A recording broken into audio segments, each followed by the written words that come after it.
دعا ہے اللہ رب العالمین ہمیں اس آیت کا معنی مفہوم سمجھ کر عمل کی توفیق عطا فرمائے۔ یہ آیت جس میں ایمان والوں کو جگایا گیا ہے، ایمان والوں کو ایمان لانے کی دعوت دی گئی ہے۔ سوچنے کی بات ہے کہ وہ پہلے سے ایمان والے ہیں، ان کو پھر ایمان کی دعوت دی جا رہی ہے۔ ایسا کیوں کر ہے؟ ترجمہ دیکھیں گے پھر بات سمجھ آئے گی۔ فرمایا یا ایھا الذین آمنو، اے لوگو جو ایمان لائے ہو، آمینو ایمان لاؤ، باللہ اللہ پر، ورسولہ اور اس کے رسول پر، والکتاب الذی اور اس کتاب پر، نزل جو نازل کی گئی، علی رسولہ اپنے اس رسول پر، والکتاب الذی اور ان کتابوں پر، انزل جو نازل کی گئی، من قبل اس سے پہلے،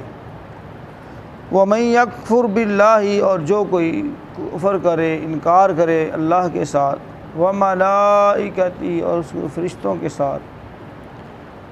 وکتبہ اور اس کی کتابوں کے ساتھ، ورسلہ اور اس کے بھیجے ہوئے رسولوں کے ساتھ،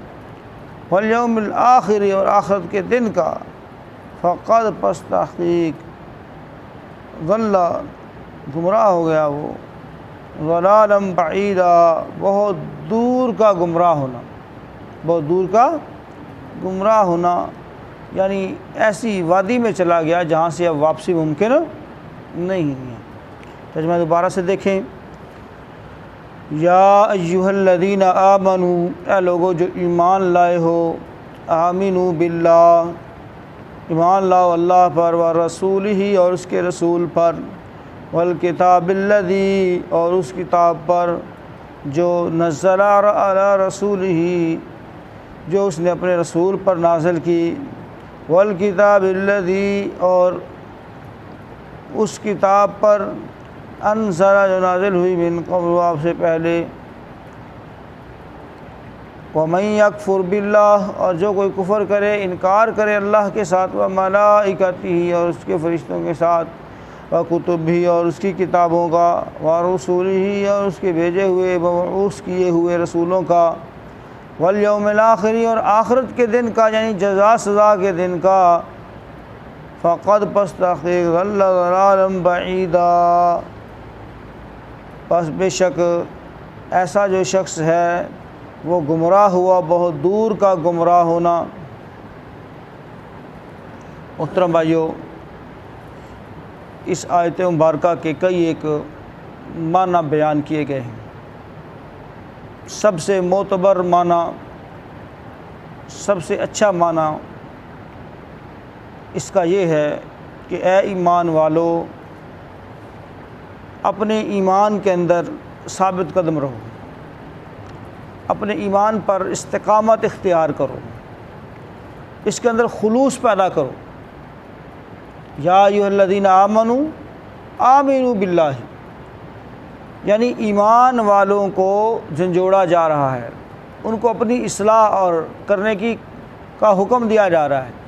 اور جو کمی کوتاہی رہ گئی ہے کہیں اخلاص میں یا کہیں کسی اور شکل میں، تو اس میں تمام مومنین کو مخاطب کیا گیا ہے، اس دور کے بعد کے، آج کے دور کے اور کل قیامت تک کے تمام ایمان والوں کو مخاطب کر کے حکم دیا جا رہا ہے کہ ایمان پر ثابت قدم رہو، اپنے ایمان کے اندر اخلاص پیدا کرو۔ اور بعض نے اس کا معنی یہ کیا ہے کہ اس سے مراد اہل کتاب کے مومن ہیں، کیونکہ وہ بھی اپنے وقت کی کتاب، اپنے وقت کے رسول نبی، اس کے اوپر ایمان رکھتے تھے، لہذا اللہ نے ان کو بھی مومن قرار دیا اور ان کو اس کتاب یعنی قرآن مجید اور جناب محمد رسول اللہ صلی اللہ علیہ وسلم پر ایمان لانے کا حکم فرمایا۔ اور تیسری بات اس میں بعض نے یہ بھی لکھا کہ اس خطاب سے مراد منافقین ہیں، وہ جنہوں نے اپنے نفاق کو چھپایا ہوا تھا۔ کلمہ تو پڑھ لیا تھا انہوں نے، دائرہ اسلام کے اندر تو داخل ہو گئے تھے، لیکن اب چونکہ عمل کے لحاظ سے وہ بہت سست تھے، اور پیارے پیغمبر جناب محمد رسول اللہ صلی اللہ علیہ وسلم کو تکلیف پہنچانے کا کوئی بھی موقع ہاتھ سے خالی نہیں جانے دیتے تھے۔ تو اس اعتبار سے اللہ تعالیٰ نے فرمایا اے ایمان والو، سچا پکا اور خلوص برا ایمان لے کر آؤ۔ یہ منافقت، دو نمبری، اعمال کے اندر بدعمالی،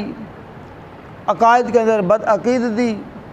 یہ سب چیزیں چھوڑ کر صرف اور صرف ایک اللہ پر ایمان لے آؤ۔ محترم بھائیو، بظاہر مسلمان ہونے سے کچھ بھی نہیں ملے گا، اور اگر ہم اپنے آپ پر غور کریں تو ہم میں سے بھی اکثریت وہ صرف بظاہر مسلمان ہیں کہ مسلمان کے گھر پیدا ہو گئے، اور اسی طرح سے ہمارا نام مسلمانوں والا، یا چند نمازیں ہم نے پڑھ لی تو یہ بظاہر مسلمان ہو گیا، اور آگے جتنے بھی معاملات ہیں اس کے اندر دیکھ لیں، اللہ معاف فرمائے کہ ہمارے ہاں اعمال کے اندر اس قدر سستی ہے، کوتاہی ہے کہ اللہ ہی پناہ میں رکھے۔ معاملات میں بدعہدی بہت زیادہ ہے، اسی طرح سے عہد شکنی اور لین دین کے معاملات میں محترم بھائیو رشوت ہے، سود ہے، اس کے ساتھ ساتھ بدنگاہی ہے۔ ایک ایک برائی کو دیکھتے چلے جائیں تو وہ ایسے لگتا ہے جیسے کوٹ کوٹ کر ہمارے اندر بری ہوئی ہے۔ اللہ تعالیٰ معاف فرمائے۔ تو یہ آیت مبارکہ جس کے کئی ایک معنی کیے گئے ہیں، اور ہر معنی کے اعتبار سے ہی یہ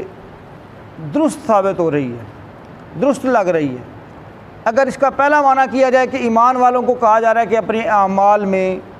اپنے ایمان میں اخلاص پیدا کرو، اپنے ایمان پر ثابت قدم رہو، تو یہ بھی بالکل درست ہے۔ ایک آیت بیک وقت کئی معنی بھی دیتی ہے۔ اور اگر یہ کہا جائے کہ اس میں اہل کتاب کے مومن مراد ہیں، اور انہیں کہا جا رہا ہے کہ تم اپنے وقت کے نبی اور کتاب پر تو ایمان لائے ہو، لہٰذا آخری نبی اور آخری کتاب کے اوپر بھی ایمان لے آؤ، تو یہ معنی بھی کیا بنتا ہے؟ درست بنتا ہے۔ اور تیسرے نمبر پر اگر یہ کہا جائے کہ منافقین سے خطاب ہے کہ تم نے کلمہ تو بظاہر پڑھا ہوا ہے، اور آج کے بعد یہ جو دکھاوے والا کلمہ ہے یہ نہیں، بلکہ پکے ٹھکے مسلمان بن جاؤ، بظاہر ایمان اور مسلمان ہونا کافی نہیں ہے، یہ معنی بھی کیا جائے تو یہ معنی بھی کیا ہے؟ درست ہے۔ تو بہرحال میں اور آپ، ہمارے لیے اس کے اندر سبق یہ ہے کہ اللہ رب العالمین نے ایمان والوں کو ایمان لانے کا حکم دیا ہے، خالص ایمان، استقامت کے ساتھ، مشکلات، پریشانیاں، حالات کا بدلنا، اور اسی طرح سے کبھی فتوحات اور کبھی جو ہے وہ مشکلات، تو ان ساری چیزوں سے متاثر نہیں ہونا، بلکہ ایمان کے اوپر ہمیشہ ثابت قدم رہنا ہے۔ اللہ تعالیٰ سے دعا کرتے ہیں اللہ رب العالمین ہر قسم کی گمراہی سے محفوظ فرمائے، بدعات سے محفوظ فرمائے، اور دین کے اندر پوری طرح سے اخلاص اور استقامت عطا فرمائے۔ دیکھ لیجیے اس آیت مبارکہ کو، جو بات سمجھ نہ آئے تو پوچھ لیجیے۔